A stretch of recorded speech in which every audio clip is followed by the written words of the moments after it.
Okay, welcome back students, once again to your botany class again. So today I want to discuss with you in detail about a prokaryotic cell, taking the example from bacteria. Okay, so last class we have learned about a certain basic differences between a prokaryotic cell and eukaryotic cell. So today in this class, let's look into detail how a prokaryotic cell, taking the example of bacteria, looks like, or it appears like. Okay, so let's first look into the basic idea again. Membrane bound organelles are absent, and nuclear membrane is absent, true nucleus is absent, then ribosomes are scattered in the cytoplasm, attached to the plasma membrane, and besides that, the sizes are comparatively smaller as compared to the eukaryotic cell. Okay, so let's look into detail about this bacterial cell. Okay, first the genetic material. Let's look into the genetic material. As discussed in the last class, membrane-bound organelles are absent, so also a true nucleus is absent because of the absence of a nuclear membrane. And the genetic material in bacteria or prokaryotic cell, it's in the form of a single circular chromosome or DNA, which lies in the naked in the center of the cell, known as the nuclear region, and a nuclear membrane is absent. So this is one of the identifying character of prokaryotic cell. Besides this genetic material or the DNA, many bacteria, they also possess an extra chromosomal DNA. They also possess another chromosomal DNA known as the plasmid. So this presence of plasmid in certain bacteria or in prokaryotes, or particularly in bacteria, they confer certain specificity to the bacteria having this plasmid. For example, bacteria which possess this plasmid is resistant to certain antibiotics. So not all the bacteria have these plasmids, but there are certain bacteria which possess this extra chromosomal DNA, which is also known as plasmid. It confers certain phenotypic character to the bacteria. Example is the resistance to antibiotic, and also these plasmids, they are now being used in genetic engineering. Okay, so that is all about the genetic material. The next is the envelope, cell envelope. Okay, the cell envelope in case of bacteria is complex, and it is also known as glycocalyx. The cell envelope is also known as glycocalyx, and this glycocalyx, which forms the cell envelope, it's made up of 3 layers: capsule or slime layer, then cell wall and cell membrane. So these 3 layers, they constitute the cell envelope. The capsule, in case of bacteria, is thick and tough, and while in case of the presence of this slime layer, it is a loose sheet. It is loose sheet, and capsule is thick, tough, and more compact. And the presence of this capsule and slime layer confers a protection to the bacteria. It gives protection to the bacteria during unfavorable condition, and also it enables the bacteria to stick together to form colonies. And some bacteria, they possess capsule. They possess capsule, and the presence of the capsule protects the bacteria from the blue-B-cyst. So the presence of capsule in bacteria enables it to be virulent, enables it to cause diseases, or enable it to be pathogenic, cause diseases in organisms. And so this capsule and slime layer, they are made up of peptidoglycan and polysaccharides. The next internal layer to the capsule or slime layer is the cell wall. So this cell wall is made up of peptidoglycan, and it is rigid, it is tough, and as such, it protects the bacterial cell from external mechanical and chemical injury, and it also gives protection to the cytoplasm of the cell. Then, internal to the cell wall, the last layer of the cell envelope or the glycocalyx is the plasma membrane. This plasma membrane is made up of phospholipids. This plasma membrane in case of bacteria is similar to the plasma membrane present in plant cells and animal cells. So this plasma membrane, the important function of this plasma membrane is that it is selectively permeable. It is selectively permeable in the sense that it will allow only certain molecules to come in and move out of the cell. The presence of the plasma membrane regulates the movement of molecules in and out of the cell. It will allow only certain molecules to enter the cell, and also it will allow only certain molecules to move out of the cell. So it's selectively permeable, and it is made up of protein and lipids, phospholipids. And it's similar to the plasma membrane of the higher of eukaryotes, plant cells and animal cells. And they are at certain regions. At certain regions, this plasma membrane shows invaginations. They show a finger-like projections inside the cytoplasm of the cell, and these finger-like projections, they are known as mesosomes. These mesosomes, some scientists say that these mesosomes are the sites of respiration. These are enfoldings or invaginations of the plasma membrane, and they are said to be the sites of respiration in case of bacteria. And also it is thought that these mesosomes increases the surface area of the plasma membrane. So these are enfolding and invaginations of the plasma membrane. And the other feature is that the ribosomes in case of bacteria, or in case of prokaryotes, they are scattered in the cytoplasm, and they are found attached to the plasma membrane of the cells. And you know that these ribosomes, they are made up of large subunit and small subunit, and these ribosomes are the sites of protein synthesis. And during protein synthesis, the large subunit and the small subunit, they come together. When there is no protein synthesis, their ribosomes, the large subunit and the small subunit, they dissociate and they come together only in the process of protein synthesis. So these ribosomes are present both in prokaryotic cells and in eukaryotic cells, and they are found attached to the plasma membrane. They are also found freely scattered in the cytoplasm of the cell. Okay. Then the next feature is the flagellum, mobility. In case of prokaryotes, or in case of bacteria, some bacteria, they exhibit movement. They exhibit movement, or they are able to move from one place to another, and that mobility of the bacteria is due to the presence of flagella. Singular it's flagellum, plural is flagella. And so a bacteria may possess a single flagellum, or in some bacteria there may be two at both the ends, or there may be four, or there may be some flagella at one end and absent at the other, or there may be flagellum scattered or flagella scattered or present all over the surface of the bacteria. So this flagella or presence of flagellum gives mobility to the bacteria or to the bacterial cell, and it's made up of flagellum protein known as flagellin. And this flagellum consists of the hook, the filament, and the filament, the hook, and the basal body. The filament is the elongated thread-like structure, and the hook connects the flagellum to the basal body, and this flagellum arises from the cell wall of the bacteria. So the presence of flagellum gives mobility to the bacteria, and in some bacteria the flagellum is absent, so those bacteria do not exhibit mobility. Okay, so it's made up of protein known as flagellin. Other than this flagellin, there are also other structures known as pili or fimbria. These pili and fimbria, they are also thread-like structures. These pili, they are present in certain bacteria, and these pili, they are thread-like structures, and they help the bacteria during the process of conjugation. So whenever the two bacteria, they are undergoing the process of conjugation, these pili, they form like bridge. They form like bridge between the two bacteria, and as such, the genetic material or the chromosome can be exchanged in between the two bacteria through that.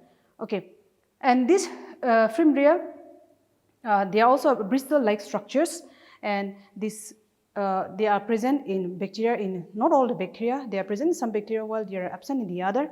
And bacteria posing pili, or pili which helps in conjugation of the bacteria, they are also known as sex pili, and it is made up of a protein known as pitin. And fimbria also thread-like structures or bristle-like structures. Okay, so the other character is the food granules. So these food granules, are the storage sites or storage granules in case of bacteria. So these bacteria, they possess cyanophysin granules or food granules, and they are found scattered in the cytoplasm of the cell. So, and accordingly, depending upon whether this bacteria or particular bacteria takes up staining or not, whether they take up stain or not, they are classified as gram-positive and gram-negative bacteria. So, there are two types or two categories of bacteria, gram-positive bacteria and gram-negative bacteria, depending upon the staining procedure which was developed by Christian Gram. And so, during the process of this staining procedure, the bacteria are first stained with a blue stain or a gentian stain, and after that they are washed with, they are stained again with iodine, and after that they are washed with alcohol and they are observed under the microscope. So those bacteria which takes up or retain the blue stain, they are known as gram-positive, and those bacteria which loses the blue stain or the purple stain, which does not pick up, they are known as gram-negative. So depending upon whether the bacteria picks up the positives, they pick up the stain or retain the stain or not, they are accordingly classified as gram-negative and gram-positive. Gram-positive pick up the or retain the blue stain or purple stain. Gram-negative, they do not retain the blue stain after being washed with alcohol. So these are some of the features of the prokaryotic cell. The cell envelope, which is also known as the glycocalyx, and it consists of 3 layers: capsule or slime layer. The capsule, as I've said, it's tough and thick and more compact, and it gives virulence to certain bacteria. And the slime layer is gelatinous, it's loose sheet, and it enables the bacteria to, the presence of this slime layer enables the bacteria to stick together and to form colonies. Then internal to the capsule or slime layer is the cell wall, and it's made up of peptidoglycan, and it's thick and tough and rigid, and it gives protection to the internal structures of the cell. And the plasma membrane, which is the innermost layer of the glycocalyx, it's made up of protein and phospholipid. It's selectively permeable. It enables the certain molecules to move in, and it regulates the molecules to move out. And besides these structures, there are certain structures also known as chromatophores. So chromatophores are thought to contain pigments.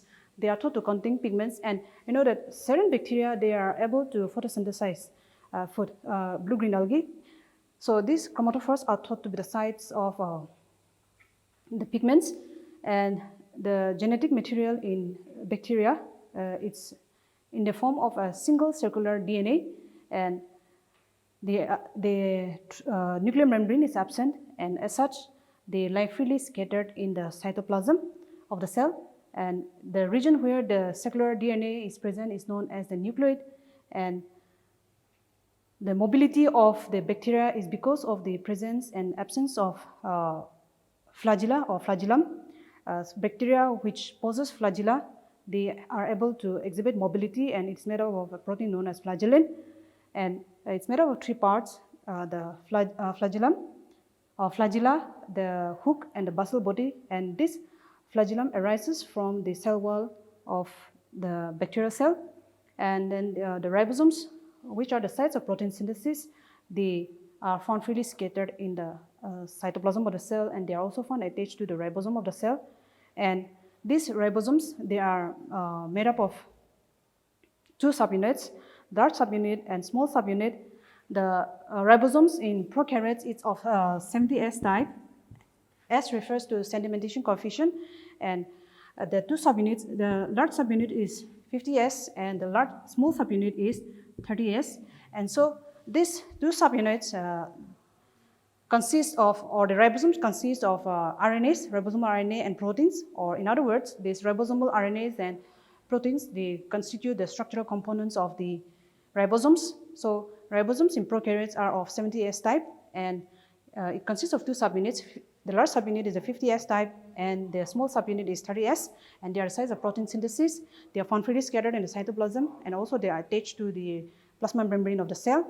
Then at certain regions, the plasma membrane shows infoldings and invaginations, and these infolding and invaginations, they are known as mesosomes, and these mesosomes are thought to be the sites of respiration in prokaryotic cells. And these mesosomes, they are invaginations, they're resembling a vesicle or tubules or lamellae. And it's so that these mesosomes are the sites of respiration, and also they are thought to increase the surface area of the plasma membrane.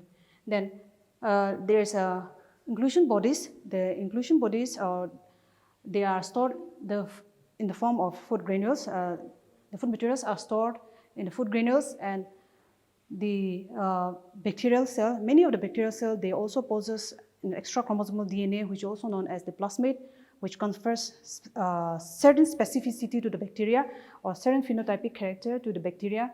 And as such, bacteria which possess this plasmid, they are resistant to certain types of antibiotics.